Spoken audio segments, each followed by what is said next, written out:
보이더라 이거예요. 사람은요 어떤 마음을 가지고 사느냐에 따라서 생김새도 달라진다는 거예요. 나는 늙었어, 난 이제 죽을 거야, 죽을 날만 계속 기다리고 있잖아요. 그러면 그냥 죽는 거예요. 그리고 제가 권하는 거는 무기력증에 빠지지 않기 위해서 가장 중요한 거 운동하는 거예요.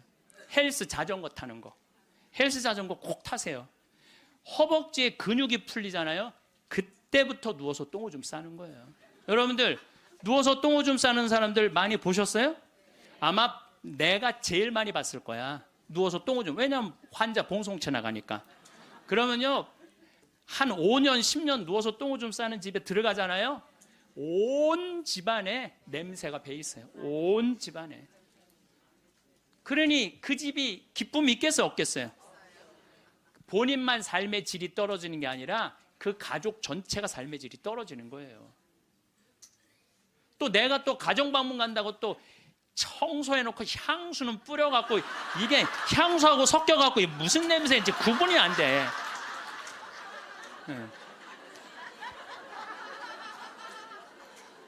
그리고 여기 80 넘으신 분들 가운데 자식이 전화 안 한다고 섭섭해하지 말아요.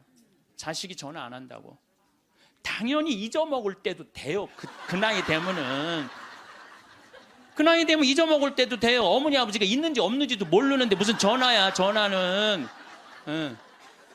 그리고 정 목소리 듣고 싶으면 본인이 하세요. 전화기 째려보고 있지 말고. 1번 누르면 큰아들, 2번 누르면 작은아들 나오는데 그걸 못하고 이놈의 새끼들이 손가락이 없어 발가락이 없어 왜 전화를 안 해. 자기가 하면 되지. 그래서 늙어서는 뭐를 버려야 되느냐면 거지 근성을 버려야 돼요. 누가 나한테 해주겠지, 날 찾아와 주겠지, 이런 생각 절대 하지 말라는 거예요. 오늘도 황창현 신부님의 지혜의 말씀을 통해 여러분의 행복한 노후를 위한 해안을 얻어가시길 바랍니다. 라디오처럼 틀어놓고 들으셔도 됩니다. 영상이 마음에 드신다면 구독과 좋아요 부탁드립니다. 황창현 신부님의 행복 특강 지금 바로 시작하겠습니다.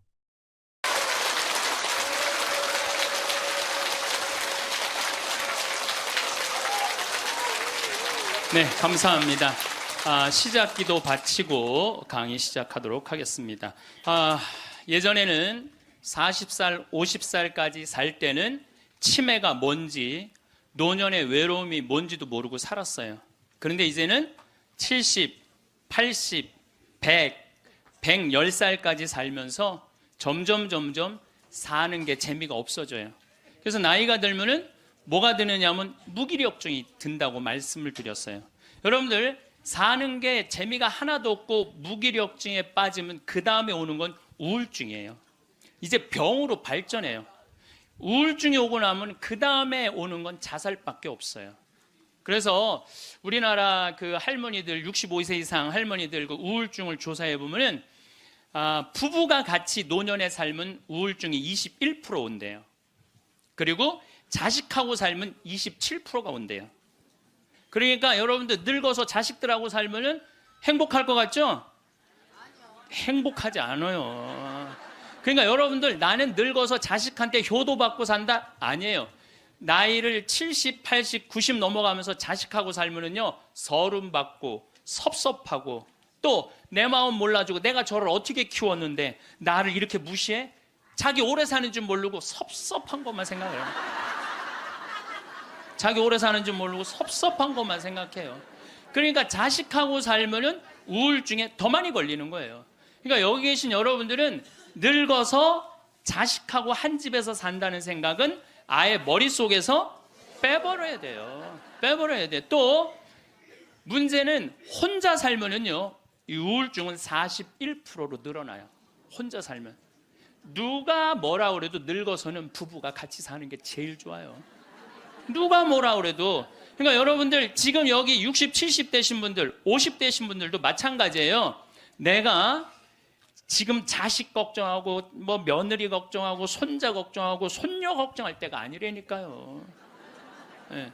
남편 걱정하고 아내 걱정해야지 자식들 걱정할 일이 아니에요. 여러분들 이번에 니마 그 강을 건너지 마오. 그거 보셨어요? 네, 보셨죠? 저는 그 니마 그 강을 건너지 마오를 우리 직원들하고 보면서 저는 참 많이 울더라고요. 많이 울었죠, 여러분들도. 근데 난 그 우는 게 이해가 안 가. 왜 울어? 여러분들, 할아버지 98, 조병만 할아버지, 할머니 89, 강계열 할머니. 여러분들, 89, 89살에 눈 오면 눈싸움하고 놀고, 그렇잖아요. 낙엽 떨어지면 낙엽 가지고 놀고, 꽃 피면 꽃 꽂아서 머리에 꽂아주고, 냉이 씻을 때 물에 물장구 치고 놀고. 여러분들 89살, 이 98살에 그렇게 산다는 건요, 늘 내가 강의 때 말하는 대로 사는 분이에요. 얼마나 행복해요. 저는 그 두 분의 이렇게 사는 모습을 보면서 참 보기 좋더라고요. 저렇게 마지막에 아름답고 경치 좋은 데서 자식들하고 안 살고 그 부부가 같이 그렇게 한복 꼭 같은 색깔 입고 얼마나 좋아요. 100살까지 그렇게만 살 수 있다면 여러분들 그건 대복을 탄 거예요. 저는요 중간에 무슨 장면이 나오느냐 하면은 이 할머니 생일날 자식들이 와서 밥을 먹다가 싸워요. 싸우는 거 보셨죠? 네. 뭐 네가 한번 아버지 아팠을 때 병원에 모시고 갔냐, 전화라도 한번 했냐. 그 싸우는 걸 보면서 많은 사람들은 가슴 아프게 생각을 하는데 전 전혀 그렇게 이건 여러분들 모두의 일이에요. 앞으로 대한민국의 모든 집에서 일어날 일이에요. 그리고 나는 그 자식들 100번 이해가 돼요. 100번 그 자식들 이해가 돼요. 여러분들 생각을 해보세요. 98이면 아들이 68살이야. 아들이 68살이면은 자기도 힘들어. 자기도 70에 들어섰는데 98살 먹은 아버지 언제 챙겨요? 98 먹은 아버지. 여러분들 생각을 해봐요. 예, 여러분들 딸이 하나 있는데 40살까지 시집도 안 가고 80 다 된 내 옆에 붙어 살아. 그럼 그 딸 이뻐요, 미워요? 그리고 그냥 돈이라도 벌어오면 좋은데 돈도 안 벌어와. 돈도 안 벌어오고 계속. 그리고 이런 우리나라 캥거루족이 몇 명이냐면은 100만 명이래요. 그러니까 어머니가 70, 80이 다 됐는데도 그 어머니 등골에 붙어서 빼먹는 거야. 자긴 돈도 안 벌고. 여러분들 그런 딸들이 자기가 독립하지 않고 계속 부모 힘들게 하면 그 딸 밉잖아요. 그럼 입장을 바꿔놓고 생각해보자 이거야. 내 나이가 60이 됐는데 아버지가 100살 되도록 안 죽고 계속 내 등에 붙어 살면은 60 먹은 자식은 힘들 것 같아요? 안 힘들 것 같아요? 똑같은 입장이에요. 계산상 안 맞는다는, 계산상. 자식을 20년 키웠으면 20년만 얻어 먹어야지. 근데 이제는 20년 키우고 40년, 50년, 60년 얻어 먹는다니까요. 지금 50살 되신 분들은 110살까지 산다고 말씀드렸죠? 그러면은 지금 50살 된 분들 110살까지 살면은요, 60살서부터 자식 기대고 산다면은요, 몇 년 얻어먹는 거야? 50년 얻어먹는, 50년. 지금 40살들은요, 120살까지 사는 거야. 그럼 60살서부터 자식 기대서 얻어먹고 산다면은요, 60년 얻어먹는 거야. 20년 기껏 키우고 난 다음에 60년 얻어먹는 게 말이 돼요? 그러니까 이제는 자식하고 산다는 거는 자식이 늙어서 나를 책임진다는 건 상상도 하지 말라는 거예요. 누가 책임져야 돼? 내 인생은? 내가 책임지는 수밖에 없어요. 아니, 제가 늘 드리는 말씀이지만은 저는 고등학교 3학년 때까지 어머니 아버지가 저를 키웠어요. 저는 우리 집 막내로서 정말 사랑 많이 받고 자랐어요. 그 신학교 들어가니까 누가 날 키워줬어? 교회가 날 키워줬어. 신학교, 교회가. 신부되고 보니까 너무 고마워. 그래서 20년 동안 나 키워준 어머니 아버지한테 은혜를 갚으리라. 내가 받은 만큼은 돌려주리라. 그래갖고 내가 신부 돼갖고 첫 사목 활동비 받았을 때 45만 원인가 받았어요. 그 24년 전에요. 어머니 25,000원, 아버지 25,000원 용돈 드렸다니까요. 그렇게 20년 동안 한 달도 안 빠지고 용돈 드렸어요. 4년 전에 끝났어. 4년 전에 계산 끝났어요. 그런데도 어머니 아버지가 갈 생각을 안 하네. 아버지 85, 어머니 83인데 너무 정정하신 거예요. 근데 저는 괜찮아요. 왜냐하면 여러분들, 저는 사실은 어머니 아버지를 전 참 많이 사랑해요. 이제는요, 자식이 효도로 부모를 모시는 시대는 끝났어요. 자식이 부모를 얼마나 사랑하느냐가 결정적이에요. 너무 사랑하면 보고 싶잖아. 자꾸 같이 있고 싶고. 사랑은 그거 아니에요? 보고 싶고 같이 있고 싶고. 그러니까 아버지가 85이 돼도 어머니가 83이 돼도 항상 머릿속에는 시간만 되면 아버지, 어머니 보러 가고 싶다. 이 생각을 좀 갖고 있어요. 이건 효도의 차원이 아니에요. 사랑의 차원이지. 그러니까 나는 또 어머니, 아버지가 살아있는 게 좋아. 왜냐하면 어머니, 아버지 죽으면 아무도 없잖아요. 마누라가 있어, 자식이 있어, 누가 있어. 어머니, 아버지 죽으면 끝인데. 그래서 내가 어머니, 아버지한테 꼭 하는 말이 있어요. 올해도 가서 말씀드렸어요. 어머니, 아버지, 내가 70에 은퇴하니까 앞으로 딱 20년만 더 살아라. 그럼 아버지 105, 어머니 103이야. 그러니까 딱 20년만 더 살고, 그땐 내가 안 붙잡겠다. 그땐 죽어도 된다. 저는 상관없는데 여러분들은 상관이 있어요. 왜 상관이 있느냐 하면은 70살 된 여러분들, 50, 60살 된 여러분들은 지금 나도 힘들지만 자식 결혼시켜줘야지, 또 뭐 책임져야 될 게 얼마나 많아. 그런데 늙은 어머니, 아버지, 90, 100살 된 어머니, 아버지까지 살아있다면은 이건 너무 힘든 거예요. 너무너무 힘든 거예요. 그러니까 인생이 즐거운 게 아니라 인생이 온통 짐이야, 짐. 그러니까 온통 짐이 되기 싫으면은요, 여러분들, 짐이 되기 싫으면요, 내 인생은 이제 내가 책임지는 거예요. 내 인생을 내가 책임지는 방법은 딱 한 가지밖에 없어요. 자식 학원 끊는 거예요. 자식 학원 끊고 대학 다닌 자식 있으면 휴학시키고, 그리고 결혼은 네가 벌어서 가라고 그러는 거예요. 이 대한민국 이 세 가지가 안 되잖아요. 그럼 모두가 불행할 수밖에 없어요. 근데 우리나라 애들이 지금 얼마나 허약하냐 하면, 우리 생태마을은 참 일이 1년 내내 일이 너무너무 많아요. 그래서 사람이 많이 필요해요. 사람이 많이 필요해갖고 내가 고등학교 졸업생들 많이 뽑았어요. 근데 10명 중에 9명은 가요. 일주일도 일을 못하고. 10명 중에 9명이 왜 일주일도 못하고 가는 줄 알아요? 초등학교, 중고등학교 24시간 책상에만 앉아 있었던 애들이야. 책상에만. 그러니까 끈질기게 노동을 하는 걸 배워본 적이 없어. 여러분들, 유럽 아이들, 미국 아이들은요, 이 스포츠를 너무너무 중요하게 여겨요. 그래서 토요일 날, 일요일만 되면은 엄마 아빠들이 애들 운동하는 거 계속 지켜봐요. 그래서 내가 이번에도 그 미국 쪽에 이 워싱턴 쪽에 강의를 갔는데 그러더라고요. 여기 우리 사회는요, 운동을 못하면 사람 대접을 못 받는다는 거예요. 자기 아들 지금 럭비를 시킨대. 우리나라 럭비를 시키는데 초등학교 6학년 애야. 너무너무 럭비를 잘한다는 거예요. 그러니까 그 럭비 데리고 다니는 게 일이야. 그러니까 걔네들은 기본 끈기가 있는 거야. 운동을 하니까. 근데 우리나라 애들은 운동이 어디 있어? 국어, 영어, 수학 외우느냐고 그냥 대학교 때까지 책상에 앉아 있는 거야. 이런 애들이 생태마을에 와서 아침 9시부터 저녁 6시까지 일을 해봐요. 못 견뎌요. 뭐 하루 만에 가는 놈, 이틀 만에 가는 놈, 일주일 만에 가는 놈. 제가 그 돌아가는 아이들을 보면서 이거 큰일 났구나. 대한민국 이거 큰일 났구나. 전부 머리 쓰는 일만, 그것만 일이라고 생각하고 노동을 귀하게 여기자.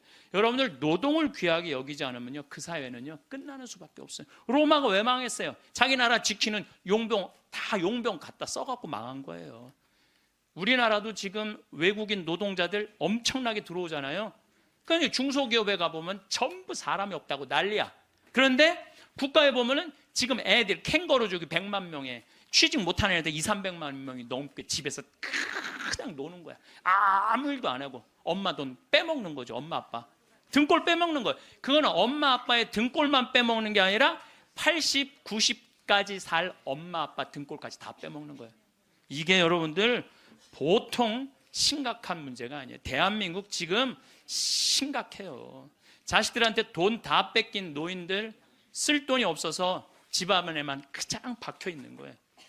공원에 나가 이렇게 장기 바둑 두는 근데 기웃거리다가 집에 들어오는 할머니들 참 많아요. 결국 사는 맛 하나 없이 사는 노인들이 극단적으로 자살이라는 걸 선택할 수밖에 없어요. 여러분들, 우리 이 가톨릭 안에 자살은 구원받을 수 없다고 그러잖아요. 마지막을 자살로 삶을 마감하면 어떻게 해요? 우리나라가 10만 명당 평균 자살 숫자가 31명이에요. 근데 참 재미난 통계가 있어요. 60대는 10만 명당 51명으로 늘어요. 그러니까 나이를 먹을수록 더 많이 자살하는 거죠. 70대는 몇 명으로 늘어나냐면 79명으로 늘어나요. 70대는 79명. 80대는 몇 명으로 늘어나냐면 127명으로 늘어나요. 80대는. 그러니까 80대가 돈 없지, 자식 안 찾아오지, 병들었지, 결국은 우울증 걸려서 선택하는 거는 자살밖에 없다는 거예요. 왜 삶을 그렇게 마감하냐 이거예요. 근데 이게 다 여러분들 욕심 때문에 그래요. 욕심 때문에 애들을 망치는 거예요. 여러분들 지금 이 초등학교 학생들이 오늘 굉장히 많이 왔는데 이거 굉장히 막 아주 이거 획기적인 일이 지금 벌어졌어요 지금. 이 초등학생들이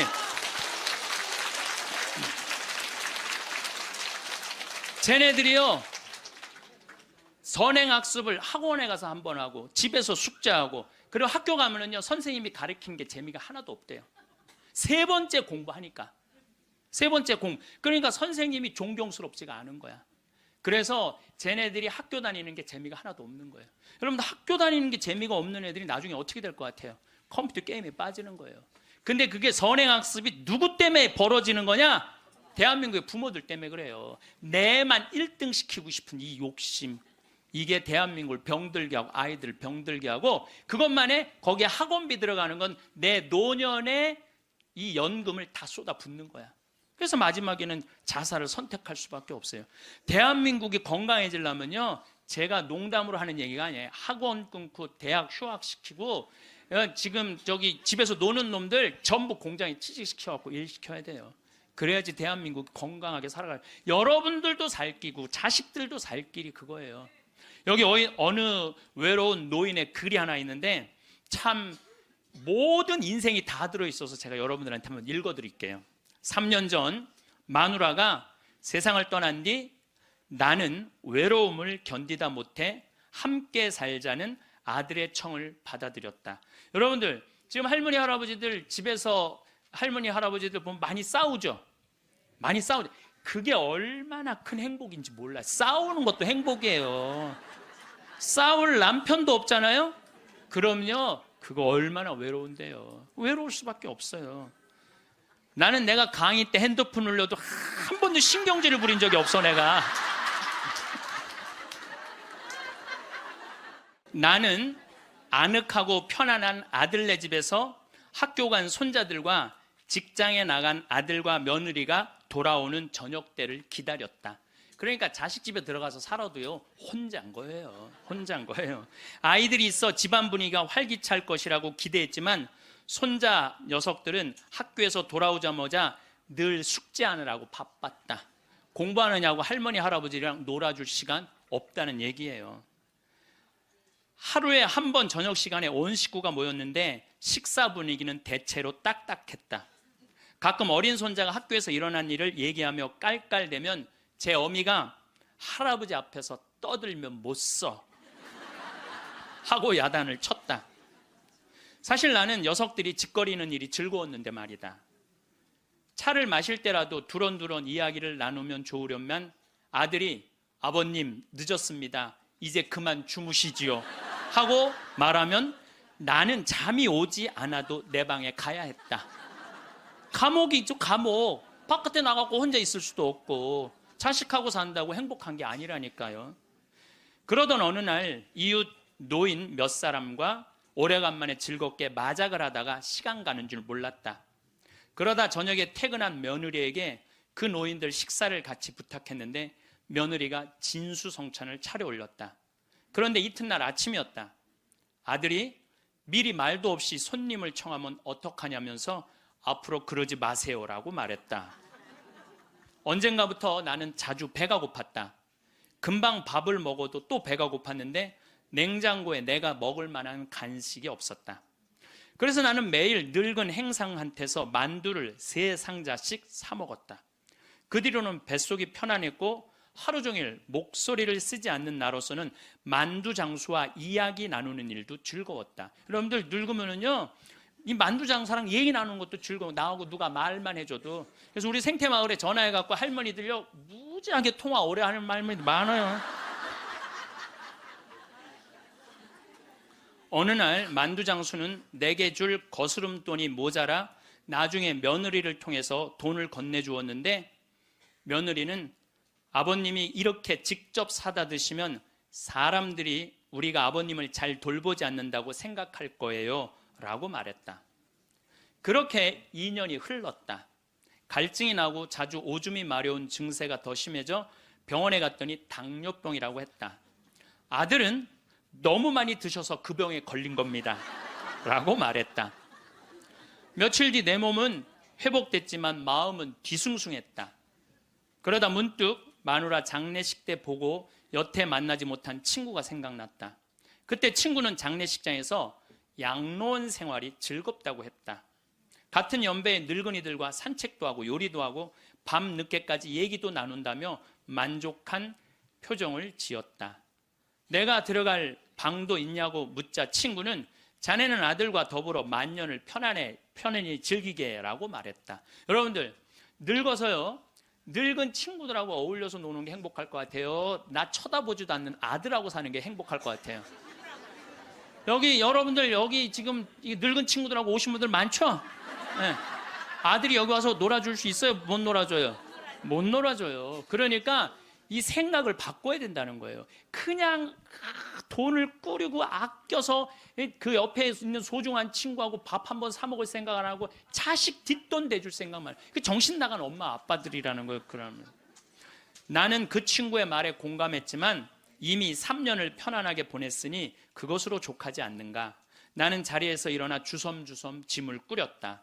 옛 친구들이 있는 곳으로 가기 위해. 제가 가끔 삼성 노블 카운티 또 유무상통 마을, 그야말로 돈이 있는 할머니 할아버지들 노인 요양시설에 가서 강의를 해요. 그분들 참 멋지게 살더라고요. 해주는 밥 딱딱 먹고 수영장 있고 삼성 노블 카운티는 골프 클럽도 있더라고. 같이 골프도 치고 다니고. 여러분들 다 하실 수 있어요. 뭐만 하면, 학원만 끊으면, 욕심만 버리면 여러분들 다 하실 수 있어요. 대한민국은요, 지금 얼마든지 행복하게 살 수 있는 길인데 이놈의 욕심이 지금 대한민국을 막고 있는 거예요. 그래서 늙어서 행복하게 살기 위해서는 첫 번째, 무조건 집을 나가라. 나이 먹어서 외롭지 않게 사는 방법은 일단 해만 뜨면 집을 나가야 돼요. 그리고 70, 80 넘어가고 집에 있는 게 아니에요. 일단 나가주는 게 예의라니까. 그냥 70, 80 넘어가고 이렇게 그냥 하루 종일 그리고 앉아있으면요, 며느리들 힘들어요. 며느리들만 힘들게 아니라 여러분들도 심심해서 죽는다는 거예요. 혼자 있는 고독이라는 게 참 무서워요. 우리나라 독거노인 숫자가 125만 명이나 돼요. 어떤 모양으로든 함께하는 방법을 찾아야 돼요. 가끔 1박 2일씩 사라져 주는 것도 예의야. 그래서 우리 생태마을에 오는 것도 예의예요, 예의. 저는 우리 생태마을에 봄만 되면은 할머니 4분, 5분이요 어울려서 생태마을에 오셔서 월요일부터 금요일까지 쉬고 가요. 월요일부터 금요일까지 쉬어봤자 13만 원밖에 안 돼요. 아니 여러분들 일주일 동안 내 손으로 밥 안 하고 먹여주지, 재워주지, 찜질방 있지, 산책로 있지, 미사 있지, 강의 있지. 1년에 한두 번 13만 원 위해서 나를 못 써요? 근데 그 할머니들이 이제 몇 년을 오는데 그 할머니들이 나한테 이구동성을 하는 얘기가 있어요. 신부님 말대로 집 잡혀서 이렇게 내가 쓰다 보니까 인생이 너무 즐겁다는 거야. 인생이 너무 즐겁다는 거야. 집 잡혀서 쓰다 보니까 인생이 너무너무 즐겁다는 거야. 사는 게 너무 행복하다고 그래요. 요즘 우리 어머니 친구들이 매일 모여서 우리 집에서 먹고 막 춤도 춘대요. 음악 틀어놓고 춤도 추고. 그 그리고 또 뭐예요? 니마 그 강을 건너지 마오도 가서 보고 국제시장도 가서 보고 왔는데 평생 영화 안 보러 가시던 분인데 요즘 보러 다녀요. 80세 돼 갖고. 근데 어머니가 하시는 말씀이 이제 사는 게 재밌대. 쓰니까 재밌는 거 쓰니까. 여러분들 국제시장에 유일한 내 귀에 들어오는 단어가 딱 하나 있어요. 이 한덕수라는 친구가 함흥 일사후퇴에서 오잖아요. 네가 장남이니까 네 책임져지라고. 그러니까 이제 자기가 대학도 못 들어가고 파독 광부가 되죠. 그런데 다시 돌아와요. 해양대학에 합격을 해요. 돌아와서. 근데 베트남 또 참전을 가요. 동생하고 꽃분이네 가게 그거 구한다고. 근데 그 부인이 한마디 해요. 당신 왜 가족을 위해서만 사느냐고. 당신을 위해서도 살으라고. 당신을 위해서도 살으라고. 그런데도 이 사람은 끝까지 가족을 위해서 마지막까지 살죠. 그 여의도에서 막순이라고 함흥에서 놓친 그 이제 미국에 이제 입양돼 갖고 정말 눈물 콧물 다 빼죠. 우리나라 그 의사 선생님들이 100살 넘은 분들한테 문의를 했어요. 손수건 있어요. 걱정하지 마세요. 여러분들이 너무 많아 갖고 지금 더워서. 또 강원도는 오늘 영하 17도예요. 영하 17도라 내복을 입고 왔더니 우리는 내복을 안 입으면은 추워서 못 살아요. 어쨌거나 100살 넘은 분들한테 물어봤어요. 이렇게 100살까지 어떻게 건강하게 사느냐고. 근데 100살 넘은 모든 분이 똑같이 뭐라고 얘기냐면 해만 뜨면 집을 나간다는 거예요. 여러분 오늘 해만 뜨면 여기 나오니까 좋아요 안 좋아요? 좋잖아. 천주교가 얼마나 할 일이 많아요. 그래서 여러분들 나는 성당 다니는 거 나이 먹어서 참 좋다고 생각해. 성당 다니는 거. 성당 갈 때까지 걸어가요 안 걸어가요? 걸어. 올 때 걸어오고. 그리고 또 우리 천주교가 미사 참여할 때 그냥 놔둬요. 일어나라 앉아라 들어와라 나가라. 얼마나 많이 시켜 미사 때마다. 그리고 여러분들 나이 먹어서요 이렇게 많은 사람들 속에 어우러져 있으면요 자기가 의식이 젊어진대요. 그래서 뭐가 안 걸리냐면 치매가 안 걸리는 거예요. 치매가. 그래서 레주하는 할머니들이 되게 자다가 돌아가신대. 많이 끝까지 활동한다가 지쳐서 죽는 거예요. 지쳐서. 레주하는 할머니들이 끝까지 활동하다가 지쳐서 죽는 거예요. 지쳐서. 또 나이 먹어갖고 좋은 건 춤추는 거예요. 이게 나이 먹고 춤처럼 좋은 게 없다는 거예요. 가장 자연스러운 운동 중에 하나가 춤이라는 거예요. 그래서 요새 노인복지관에서 춤 프로그램이 참 많잖아요. 가서 춤만 추세요. 또 눈이 맞아갖고 막 뭐 결혼을 하느니 마느니.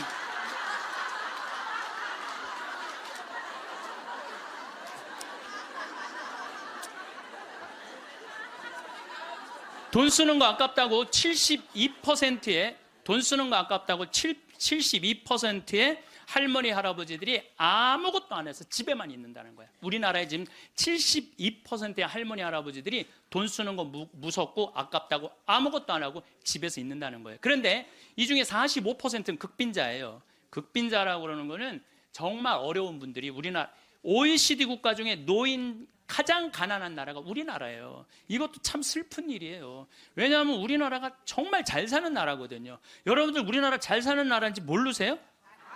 알죠? 잘 살아요. 이번에도 뭐 1조 1000억 달러를 달성하고 무역 흑자 500억 달러가 넘는 나라예요. 그런데 노인들은 OECD 국가 중에 가장 가난해. 이게 참 슬픈 일이에요.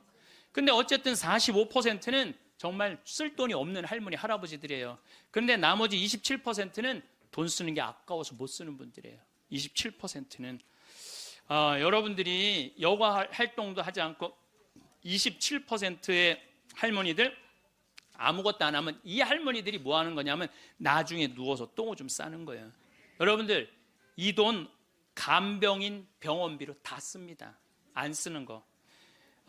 한국인이 평생 살면서 남성이 의료비로 얼마를 쓰냐면 7,400만 원을 쓴대요. 여성이 몇 퍼센트를 쓰냐면 8,700만 원을 쓴대. 여성이. 그러니까 그러니까 여자들이 남자보다 1,300만 원을 더 쓰는 거예요. 그런데 왜 더 쓰느냐 하면은 오래 살아서 더 쓰는 거야. 아, 똑똑하시네. 예. 오래 살아서 더 쓰는 거예요. 그런데 4,300만 원, 65세 이상이 8,700만 원 중에 4,300만 원을 65세 이상 쓴다는 거예요. 그러니까 늙어서 병원비를 다 쓰는 거야. 늙어서 병원비를 다 쓰는 거야. 이 돈, 내가 보기엔 이 돈 4,300만 원 가지고 수영장 다니고 헬스장 다니고 놀러 다니는 대로 쓰고, 그런 분들 돌아가실 때 그냥 지쳐서 죽는 거예요. 그런 분들이. 제 생각에는 여러분들 운동 헬스장 요즘 7만 원 내지 8만 원 해요. 그럼 그 헬스장만 다녀도요 50년 다닐 수 있어요. 50년. 병원비 다른 거 말고 여러분들이 쓰는 병원비를 가지고만 해도 50년 헬스장 다닐 수 있어요. 자, 이제 헬스장 얘기를 좀 할게요. 제가 왜 헬스장을 굉장히 중요하게 여기느냐 하면은 나이를 먹어서는요 근력 운동을 해야 돼요. 40살이 넘어서부터 몸에서 1%씩 근육이 빠져나가요. 1%씩 근육이 빠져나가면은 80살 되면 거의 다 빠져나가는 거예요. 그럼 뭐만 남아? 뼈만 남는 거예요. 뼈만 남으면 그 다음 뭐 하는 거야? 눕는 거예요. 그래서 그 근육을 보충해 주려면 고기도 일주일에 한 번은 먹어야 되고, 또 헬스장. 자, 신부님 저 돈이 하나도 없어요. 신부님은 맨날 돈 있는 사람 얘기만 해요. 여러분들 우리 평창은요, 평창 종합운동장에 건강증진센터가 있는데, 헬스장이 있는데 무료예요. 무료. 이게 우리 평창만 무료가 아니라 여러분들 주위에 무료 헬스장 널려 있어요. 그러면은 아침에 나가갖고 헬스장 가면은요 젊은 사람도 구경할 수 있고, 내 몸에 맞게만 하면은요 1시간, 2시간 얼마든지 시간 보낼 수 있어요. 그 옆에 목욕탕 딸려 있으면 목욕탕. 그리고 저녁에 집에 들어오면은요 자지 말라 그래도 쓰러져서 자요. 예, 자지 말라 그래도 쓰러져서 자요. 근데 문제는 뭐냐면은 할머니들 중에 이런 분들이, 신부님 나이를 먹으니까 잠이 안 와. 이런 분들은 왜 잠이 안 오냐면 하루 종일 소파에 앉아갖고 여러분들 누워서 똥오줌 싸는 아버지를 모시면서 어떤 분이 일기를 썼어요. 극히 일부만 제가 옮겨놓을게요. 이 참 내용이 참 가슴이 참 짠해요. 이 더 기가 막힌 내용도 있는데 내가 이 방송이라 정말로 정말 우리들이 들을 만한 객관적인 내용만 쓴 거예요. 어제는 불효를 했다. 기저귀 찬 채로 거실로 나가려는 아버지와 어머니의 실랑이가 벌어지고 급기야는 누워서 발길질하는 아버지의 폭력으로부터 어머니가 먼저 돌아가실 지경에 이르렀다. 여러분들 마지막에 똥오줌 싸고 이런 분들, 치매에 걸린 분들은요 막 뱀이 막 기어간대요. 천장에 뱀이 기어가고 천장이 막 무너지는 것 같고 극도의 공포에 사로잡힌대요. 그러니까 이 치매 걸리는 게 진짜 똥오줌 싸는 것보다 더 무서운 게 뭐예요? 치매 걸리는 거예요. 근데 진짜 무서운 건 치매에 걸려갖고 똥오줌 싸는 거예요. 치매에 걸려갖고. 그리고 집 나가갖고 치매 걸리는 부모님 잃어버리면은 자식들이 또 얼마나 애가 타요. 그리고 막 집기 다 망가뜨려 놓고. 참 이런 못할 짓을, 이게 이유가 딱 한 가지라니까요. 안 죽어서 생기는 일이에요. 안 죽어서. 자, 여기 그러니까 이 할아버지가 이제 할머니를 막 때렸나 봐요. 밤이면 더욱 기승을 부리는 망령. 이미 아버지의 영혼의 절반은 잡기에게 농락당하는 처지에 이른 것이니 이 집안을 어찌할꼬. 부처님께 3배 후, 불교 신자예요. 부처님께 3배 후 죽비를 들어 아버지 양쪽 발바닥을 호되게 내리쳤다. 여러분들 늙으면 자식이 부모 때린다는 얘기 많이 들었죠? 때릴 수밖에 없대요. 때릴 수밖에 없대요. 때려야지 컨트롤이 되니까. 하늘은 어찌 나를 이토록 침통하게 만드는 것일까? 아버지가 돌아가셨다.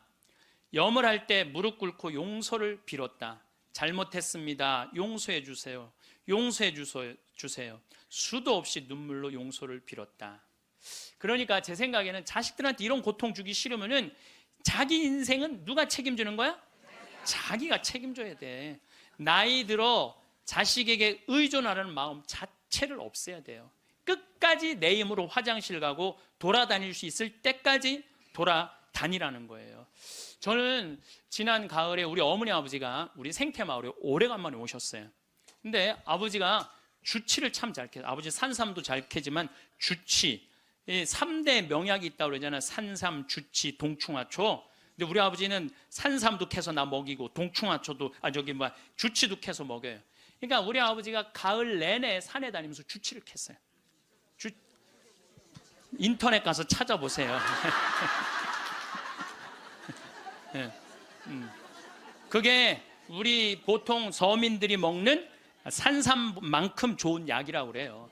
그러니까 빨간 건데 어쨌든 그거를 아버지가 가을 84살 드신 아버지가 아침만 해만 뜨면 산에 올라가셨어요. 근데 저는 말리지 않았어요. 왜 말리지 않았느냐면은 그게 아버지의 기쁨이고 그 걱정은 되죠. 84살에 산에 들어가고 길을 잃어버리거나 낙상을 하거나 그럼 걱정은 돼요. 그래도 나는 아버지 그냥 산에 가시게 했어요. 왜냐하면 아까 그 외로운 노인의 얘기처럼 아버지 방에 들어가서 쉬시라고 가만히 있으라고 그게 노인한테 못할 짓인 거예요. 그래서 산에 가고 얼마나 신나게 주치를 캐오고 더덕도 이게 산에 이제 주치를 캐갖고 오면은 그게 자랑스러우신 거야. 그래갖고 큰 걸 캐오시면 내 손을 꼭 잡고 당신 방에 데리고 들어가세요. 큰 거 보여주려고 이게 신부님 이게 한 50년 된 거라고. 그럼 나는 다른 거 하나 이야 우리 아버지 최고다. 우리 아버지 최고다. 역시 우리 아버지가 최고로 멋있는 분이다. 그 아버지 너무너무 신나게 가을 내내 산에 다니면서 주치를 캐셨어요. 어머니는 또 그거 다려갖고 내가 강의 이제 지난 대림절에 하루도 안 쉬고 강의 다니잖아요. 그럼 밤 12시까지 기다리고 있는 거예요. 그거 그걸 먹인다고. 아버지는 산에 가서 큰 죽을 둥살둥 주치 캐러 다니고 어머니는 또 밤 12시까지 그걸 다려놓고 아들 강의 끝나면 먹이려고. 근데 저는 한편으로는 늙은 분들을 너무 고생시키는 거 아닌가 이런 생각이 드는 반면 아니다. 저러다가 차라리 지쳐서 돌아가시는 게 낫다. 그래서 내가 어머니 아버지한테 올 봄에는 아까 명동에 와서 그 신발을 이렇게 신발 가게에 보면서 내년엔 올 봄에는 신발을 좀 더 가벼운 걸 사드려야 되겠다. 산에 더 다니시게. 지금은 의학의 눈부신 발전으로 도래한 초고령화 사회입니다. 인간에게 주어진 기나긴 시간은 과연 축복일까요? 저주일까요? 무병장수와 불로장생은 인간의 오랜 꿈입니다. 그러나 장수가 당연한 시대에는 오래 사는 것보다 장수의 질이 중요합니다. 오래 사는 것에 만족하는 게 아니라 연장된 인생을 어떻게 보낼지가 중요해지기 때문이죠. 60대에는 40명 중 1명 정도였다가 80대에는 3명 중 1명꼴로 앓는 이 병은 과연 무엇일까요? 바로 인지장애입니다. 다시 말해 이 숫자는 기억을 잃어가는 인구의 비율인 셈이죠. 이처럼 인지장애는 70대에 이르면 갑자기 증가하기 시작해서 80대에는 60대보다 12배나 많아집니다. 인지장애가 발생하는 이유는 여러 가지가 있겠지만 60, 70대에 어떻게 살았는지와 깊은 관련이 있습니다. 열심히 일하고 배우면서 뇌 운동을 게을리하지 않는 삶의 방식이 인지장애를 앓을 확률을 낮춰줍니다. 이렇게 본격적인 노인으로 진입하는 관문인 80세의 벽을 수월하게 넘는다면 더욱 오랫동안 건강하게 살 수 있는데요. 100세 인생의 마지막 단계인 80세 이후의 20년을 아름답게 보내기 위해서는 그에 앞선 20년인 60, 70대의 인생이 매우 중요합니다. 이 시기의 몸과 마음 관리가 이후 30년의 삶을 결정하기 때문입니다. 여러분들도 지금까지의 생활 습관을 조금만 달리하면 인생 최고의 30년을 맞이할 수 있는데요. 오늘은 70세의 정답이라는 도서를 바탕으로 죽지 않는 인생 100년이 된 현실에서 건강한 노후를 위해 어떻게 대응해야 할지 알려드리겠습니다. 먼저 첫 번째, 나이 들수록 외모에 신경을 쓰셔야 합니다. 심리치료법 중에 행동을 변화시켜서 감정을 조절하는 행동치료라는 방법이 있습니다. 흔히 알고 있는 인지치료와 대응하는 개념으로 이전과는 다른 새로운 경험을 시도하거나 낡은 습관을 바꿔서 마음을 치료하는 방법입니다. 이는 60에서 70대 노인이 젊어지는 방법으로도 딱 들어맞습니다. 기분이 좋지 않을 때 억지로라도 화장을 하고 머리를 다듬으면 마음이 한결 나아집니다. 보통은 행동보다 마음이 먼저라고 생각하기 쉽지만 때로는 마음이 행동에 지배를 받습니다. 다시 말해 예쁜 옷을 입거나 보톡스로 주름을 펴는 등 외모에 신경을 씀으로써 감정까지도 조절할 수 있습니다. 따라서 고령자일수록 외모 관리가 중요합니다. 반대로 노인임에도 외모에 신경을 쓰는 사람은 대체로 건강합니다. 요양원에는 보통 출장 미용사가 정기적으로 찾아와서 커트와 파마, 염색 등의 유료 서비스를 진행하는데 직원들에게 물어보면 이러한 서비스를 이용하는 사람들은 대체로 인지장애 단계가 낮고 진행 속도도 더디다고 합니다. 두 번째, 의사의 말을 주의해야 합니다. 의사의 지시대로 잘 따른다면 건강 장수할 수 있다는 생각은 이제 버리는 편이 좋습니다. 70대가 되면 의사의 발언에 대해 조심해야 할 포인트가 하나 있습니다. 의사는 장수 전문가가 아닙니다. 자신의 전공인 한 장기의 스페셜리스트에 지나지 않는다는 점인데요.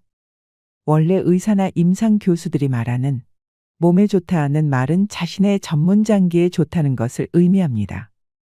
순환기내과 의사가 콜레스테롤 수치를 낮추라고 말하는 것은 심근경색으로 죽는 사람이 줄기 때문이죠.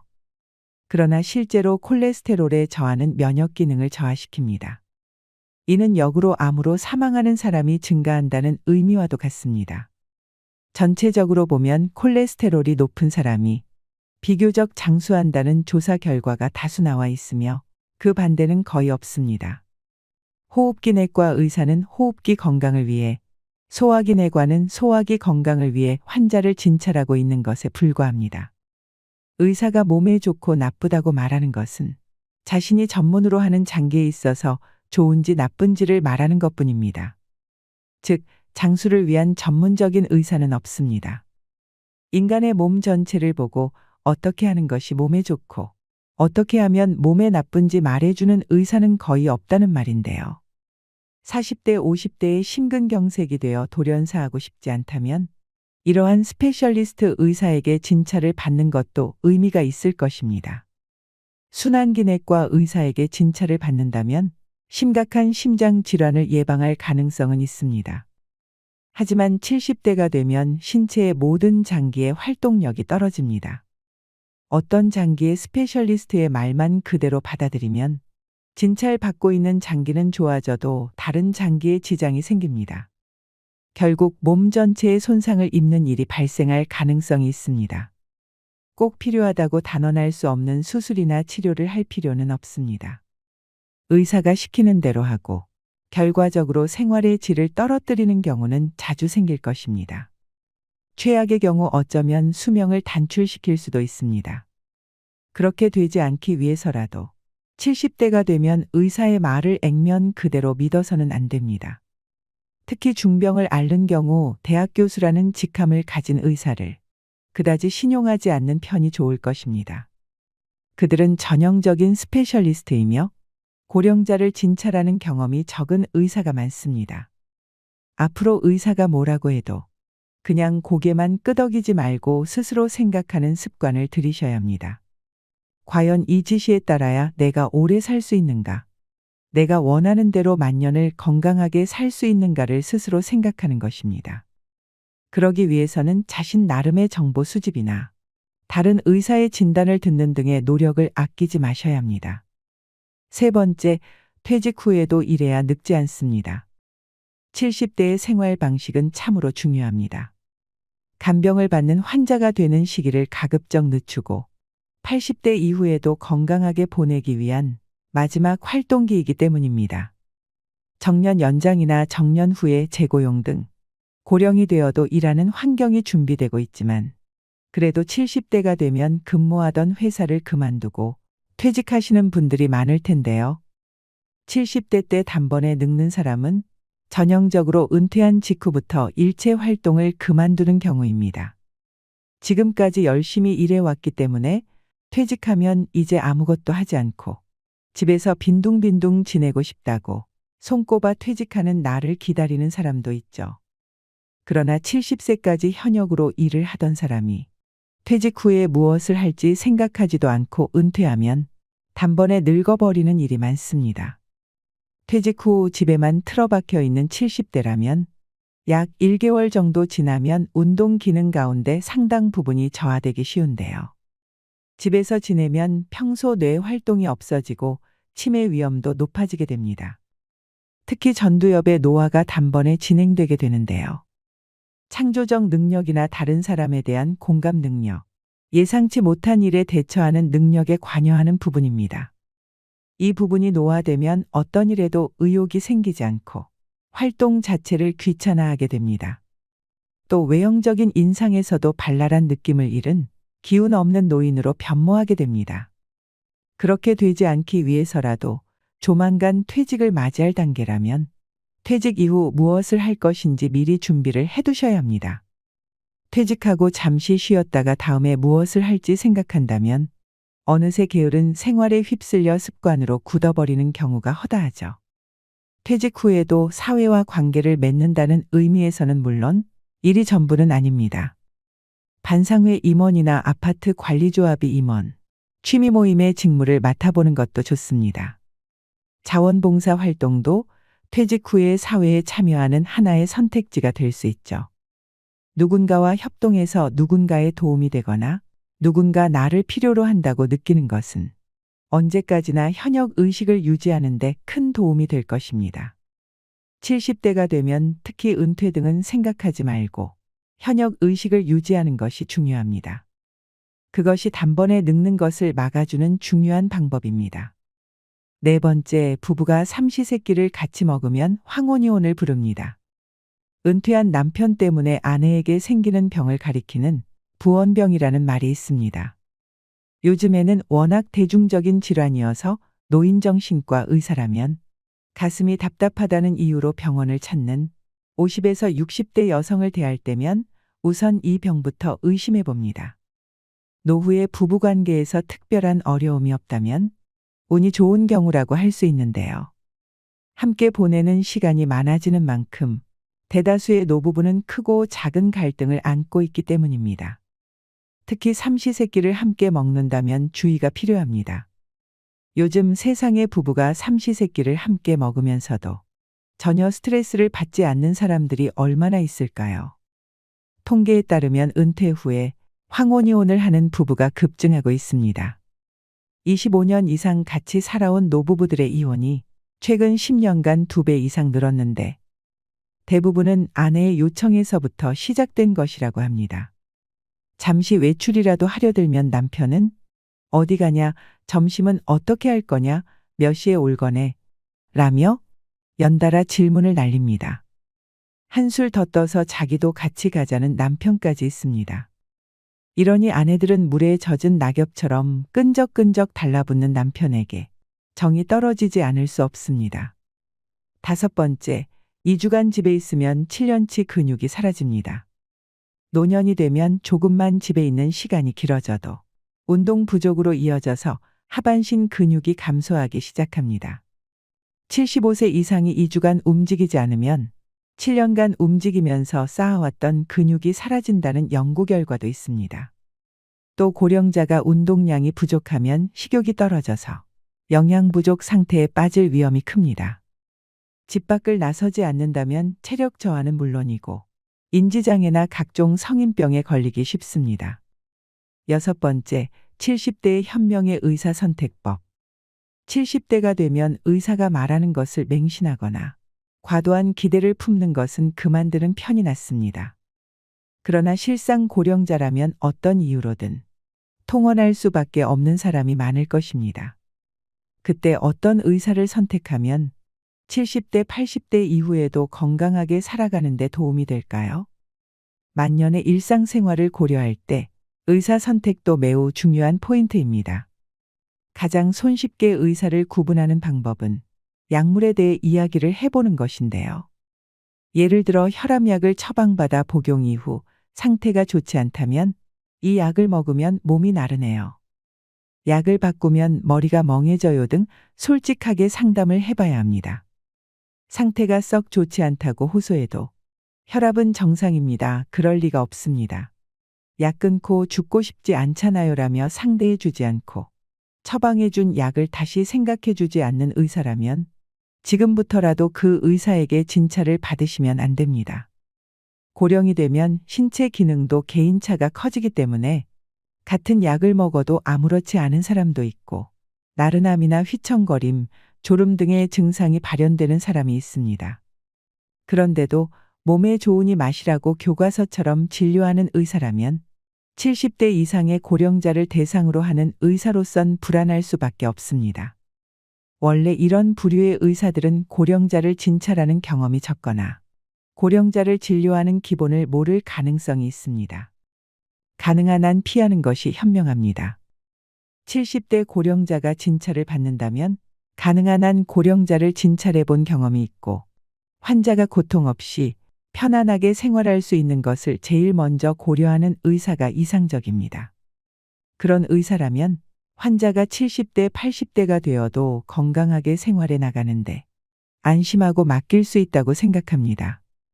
반대로 환자의 삶의 질보다는 자신의 집단에 집착해서 치료법을 강요하거나 특히 고령자의 신체를 이해하지 못하는 융통성이 없는 꽉 막힌 의사라면 진찰과 처방 이후 삶의 질을 떨어뜨릴 수 있습니다. 제대로 된 의사라면 약을 상담받을 때도 환자의 하소연을 잘 듣고 약이 맞지 않았군요. 죄송합니다. 이번에는 이 약을 시험해 봅시다 등으로 대응해 줄 것입니다. 이런 사람이면 고령자에게도 단골 의사가 될 것입니다. 7번째, 노력했느냐 안 했느냐에 따라 훗날은 큰 차이가 납니다. 80세의 치매가 진행되어 대화가 잘 되지 않는 사람이 있는가 하면 그 나름대로 지금까지 일이나 지적인 활동을 계속하는 사람이 있죠. 아울러 노벨상을 받아 훌륭한 연설을 할 수 있는 사람마저도 있을 것입니다. 눕는 행위가 노화를 재촉합니다. 눕기만 하는 생활을 하거나 일상에서 간호가 필요한 사람도 있고 매일 산책하거나 수영이나 골프 등 스포츠를 즐기는 80세 노인도 있을 수 있습니다. 즉 고령자가 되면 신체 능력과 뇌 기능에서 개인차가 많아지는데요. 젊은 사람이라면 10일 정도 질병으로 병실에 누웠다고 해도 퇴원 후 즉시 평상 생활로 돌아갈 수 있습니다. 하지만 고령자가 되면 그렇게 할 수 없습니다. 10일 동안이나 몸져 누워버리면 운동 기능은 단번에 약해집니다. 뇌 기능도 계속 침대 안에만 있으면 급속히 쇠약해집니다. 그만큼 고령자에게는 뇌 기능, 운동 기능을 유지하기 위해 계속 사용한다는 것이 중요합니다. 8번째, 70대가 암과 공존하는 방법.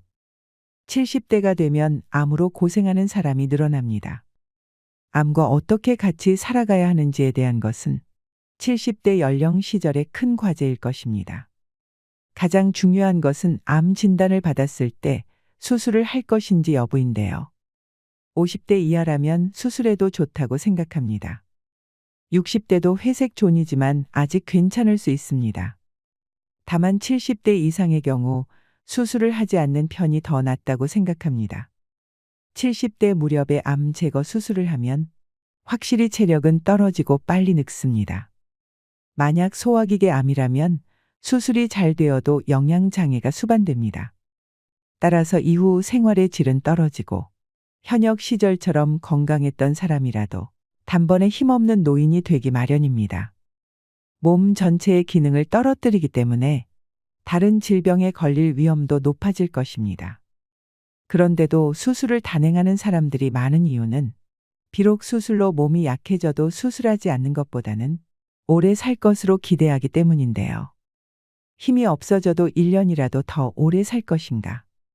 아니면 몇 년 빨리 죽는다 해도 건강한 상태를 살 것인지 어느 쪽을 선택할 것인가 하는 결정에 직면하게 됩니다.